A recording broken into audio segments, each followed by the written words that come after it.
Bismillahirrahmanirrahim. Assalamu alaikum. Chers frères, chères sœurs, avant de commencer cette leçon, nous aimerions revenir sur quelques termes lexicaux qui vous seront utiles à la pleine compréhension des enseignements. Tout d'abord, il y a le terme lazim. Le lazim est une oraison de la tariqa tijani qui se fait le matin et le soir. Il y a également le terme khadaratul illahiyya. La khadaratul illahiyya désigne la salle blanche située au 6e ciel dans laquelle tous les jeudis soirs se regroupent les saints haut gradés. Enfin, il y a le terme Diwanul Hira. Diwanul Hira désigne l'assemblée céleste qui se tient au mont Hira à la Mecque. Toujours dans la continuité des leçons du Ramadan, enseignées par le Khutbul Artabul Kabir, nous voulons revenir sur le lien étroit entre l'âme de l'individu et les nobles noms divins. Dans les précédentes parties, nous avions étudié le nom divin Ar-Rahman et nous allons maintenant nous intéresser au nom Ar-Rahim. L'étude du nom divin Ar-Rahim pousse le visionnaire intérieur à interroger les premières manifestations de l'âme, son comportement originel, mais aussi l'organisation divine qui préside à la grossesse. Cette exploration l'amène à se demander si les dynamiques présentes dès l'origine de l'âme se retrouvent lorsqu'elle anime le corps humain pendant la vie terrestre et même dans sa transition vers l'au-delà. Avant même d'appliquer la contemplation du nom Ar-Rahim, il découvre que l'âme traverse des étapes capitales au sein du corps humain, marquées par des réactions subtiles, souvent inaccessibles à la conscience ordinaire. En effet, bien que l'âme habite l'homme et l'anime tout au long de sa vie, elle orchestre simultanément des réalités complexes voilées à l'individu. Cette organisation intérieure, qui échappe au contrôle de l'être humain, est pourtant d'une grande importance. Si l'homme en avait conscience, il ajusterait sa posture dans sa relation avec elle. Car l'âme, insufflée selon un dessein divin précis, accompagne le corps humain dans une orientation vers la miséricorde divine et l'agrément du Seigneur. Toutefois, pour que ce dessein se réalise, le corps humain doit consentir à se soumettre aux aspirations inspirées quotidiennement par l'âme. Comme l'enseignent les maîtres mystiques, méconnaître son âme, ignorer ses désirs et ses rejets, conduit à une cohabitation conflictuelle entre le corps et l'âme. Cette relation mystique ne peut devenir harmonieuse que si l'homme apprend à comprendre les désirs profonds de l'âme, à en reconnaître les signes et à marcher avec elle consciemment. C'est dans ce cadre que se manifeste la réalité profonde du nom Ar-Rahim, qui éclaire la nature de cette union. Le visionnaire illustre cela à travers le moment sacré entre Salat al-Fajr et Salat al-Subh. Ce court laps de temps, souvent trop bref pour nécessiter un déplacement entre les deux prières, revêt une importance capitale dans le monde invisible, le monde Ghaib. Durant ce moment spirituel, l'âme interpelle l'organisme. Elle l'invite à l'accompagner dans sa quête de lumière et dans un élan d'intercession, implore Allah en sa faveur. Agissant comme un médiateur entre l'homme et son créateur, l'âme implore, dans le secret de cette supplication, deux des noms divins. Al-Fatah, celui qui ouvre les voies, et Ar-Razaq, celui qui pourvoit à toute subsistance. Elle répète alors 19 fois le nom divin Ya Fatahu, formule dont la valeur numérique ésotérique est 19, avec cette invocation profonde. J'implore, par la puissance de ton nom Al-Fatah, que tu aides cet organisme jusqu'à ce que tu lui ouvres la voie vers la lumière. Ainsi, l'âme demande à Allah d'insuffler une force divine dans le corps pour qu'elle puisse libérer son énergie spirituelle. C'est par cette ouverture à la lumière divine que l'être humain peut accéder à une clarté intérieure, condition même de son élévation et de sa réalisation mystique. Un autre des instants les plus profonds pour l'élévation de l'âme se situe entre Salat al-Asr et Salat al-Maghrib. C'est dans cette tranche de temps que l'âme entre en dialogue intime avec son Créateur, en quête de sa réalité primordiale, celle qui précède son séjour terrestre. Ce dialogue se manifeste à travers l'invocation de deux noms divins, Al-Basitu et Al-Latif. L'âme, consciente de son origine dans le monde immatériel de Alamul Arwah, invoque Al-Basitu pour solliciter une ouverture vers la Qadaratul Ilahiyya, sphère céleste de lumière, et Al-Latif pour atteindre Al-Jiwanul Hira. Ces invocations, cependant, n'atteignent leur pleine efficacité que si elles sont accompagnées de la méditation de l'organisme, rendue possible par une prière d'Al-Asr accomplie avec concentration. C'est dans cette perspective que le grand Paul Caché, dans sa sagesse spirituelle, a institué la pratique du lazim, immédiatement après la prière de Asr. Ce dhikr plonge le fidèle dans une profonde méditation, facilitant l'accès de son âme aux sphères spirituelles du monde ghaib. Ainsi, ceux qui effectuent ce dhikr trouvent plus aisément les chemins de la Hadaratul Ilahiyya et de la Jiwanul Hira, leur permettant de renouer avec leur essence originelle. Ce moment spirituel est d'autant plus précieux que les sages interdisent le sommeil entre Asr et Maghrib, expliquant que c'est à cette heure que la sainteté, wilaya, est répartie. De la même manière, ils enseignent que les moyens de subsistance sont attribués à l'aube, al-Fajr, soulignant l'importance de ne pas négliger ces instants sacrés. Cette élévation spirituelle trouve aussi un écho profond dans la sourate Al-Asr. Par le temps, en vérité, l'homme est en perdition.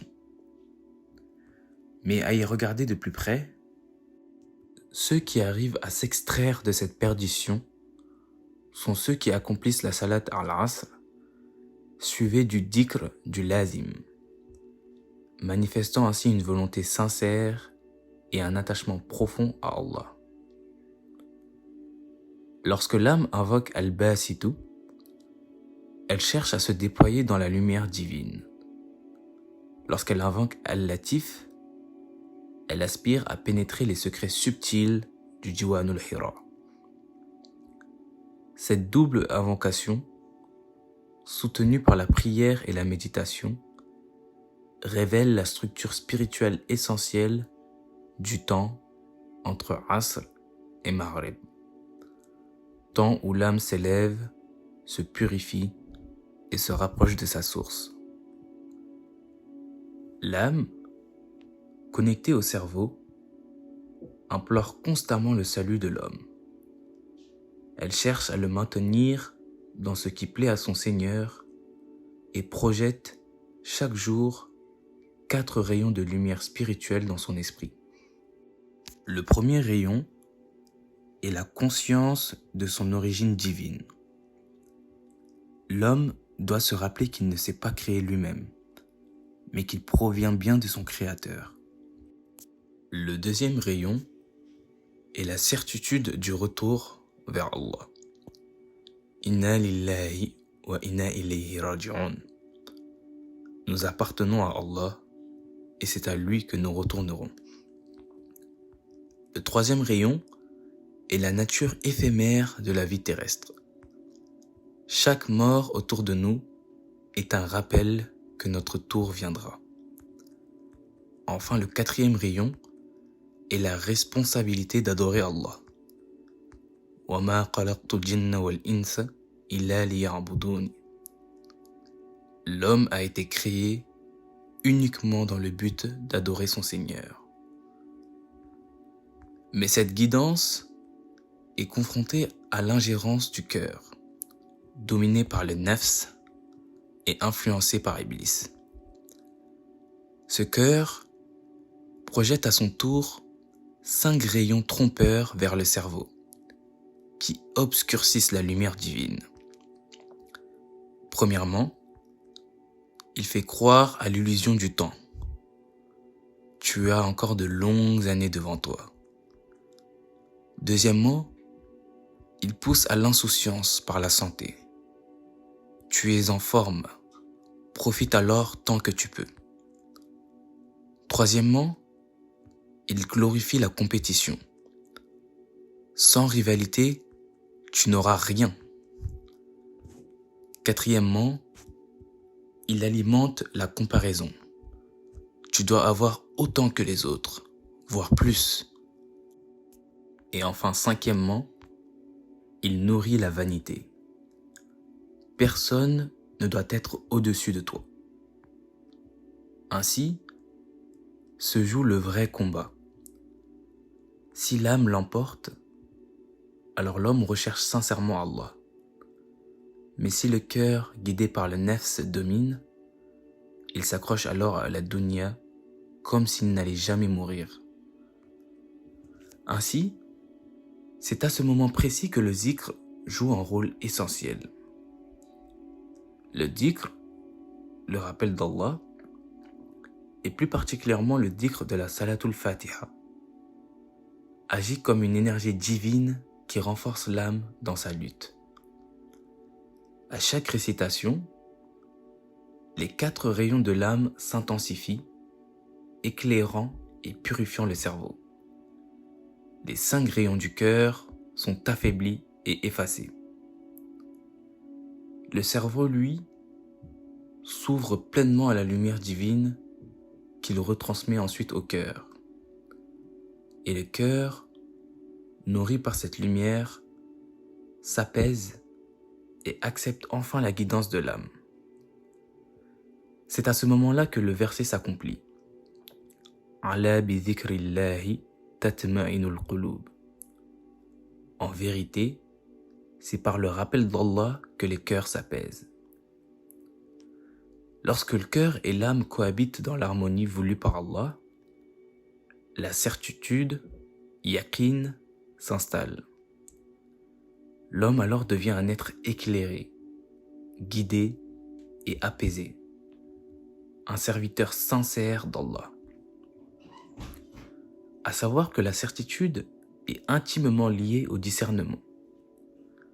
En effet, l'âme d'un être humain est profondément troublée lorsque son corps ignore ce qui est réellement bénéfique pour lui. L'âme n'est pas simplement une force vitale ou un élément biologique. Elle est un allié précieux, un compagnon intime qui guide vers la proximité d'Allah. Considérer l'âme comme un véritable soutien spirituel permet de comprendre son rôle essentiel. Elle implore chaque jour en faveur de l'organisme, encourage le dhikr et aide à progresser vers la lumière divine.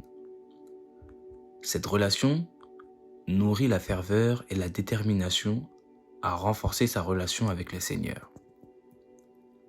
Pour avancer sur ce chemin, il est nécessaire de développer la crainte d'Allah en soi, une arme contre ses propres faiblesses, et de chercher un guide spirituel, wasila, qui accompagne et pousse vers cette crainte.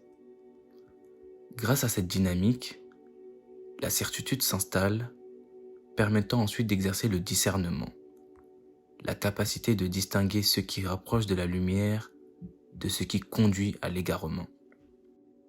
Lorsque l'individu s'éloigne de la lumière, ne marche plus sur la voie droite, ni ne reçoit les conseils des élus d'Allah, alors l'âme perçoit cela comme une trahison.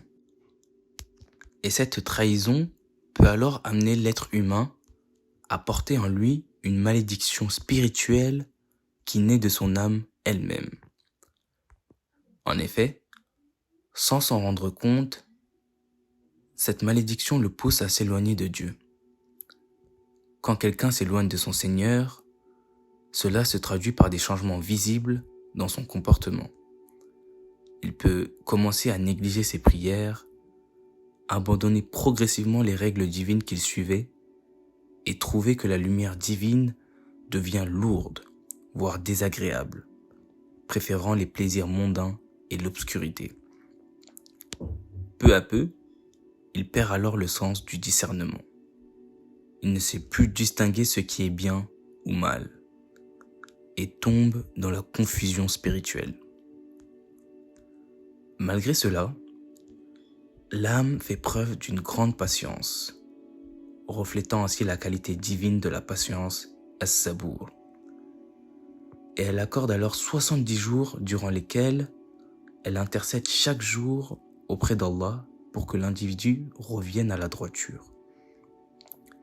Durant cette période, l'âme ne fait qu'une seule supplication quotidienne, car les prières de Fajr et celles situées entre Asr et Maghreb sont alors suspendues.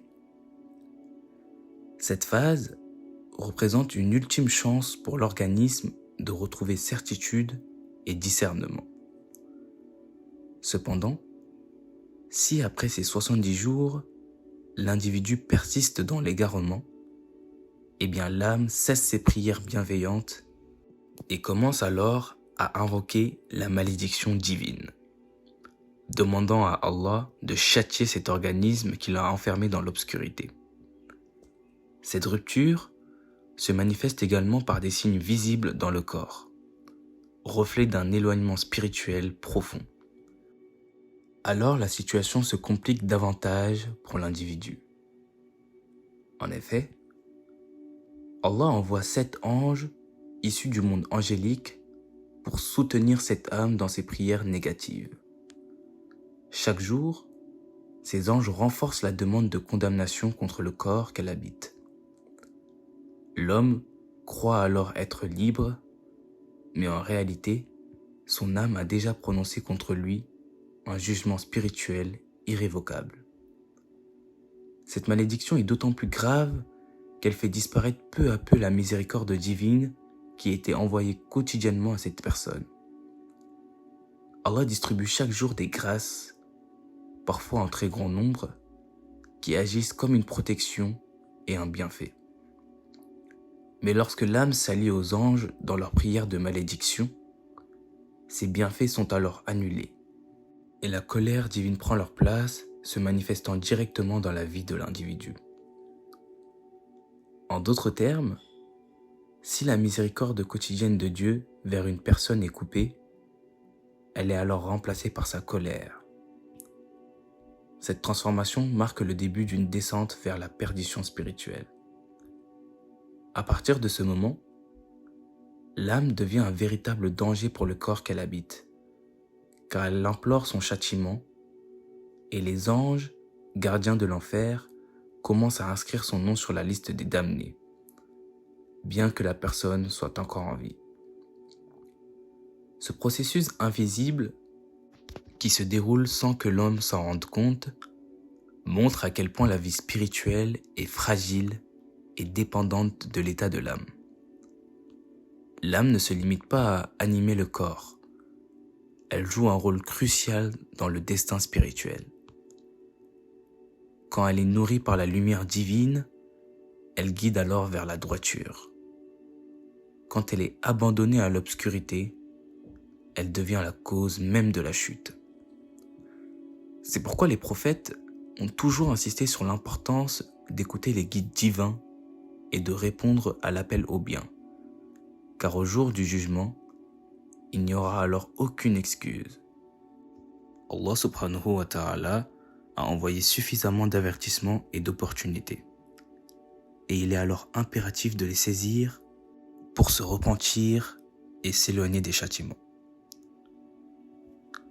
Ce récit est tiré des enseignements de notre honorable guide, le Khutbul Artabul Kabir, Nous vous remercions pour votre écoute et vous donnons rendez-vous pour la deuxième partie très prochainement. Assalamu alaikum wa rahmatullahi ta'ala wa barakatuhu.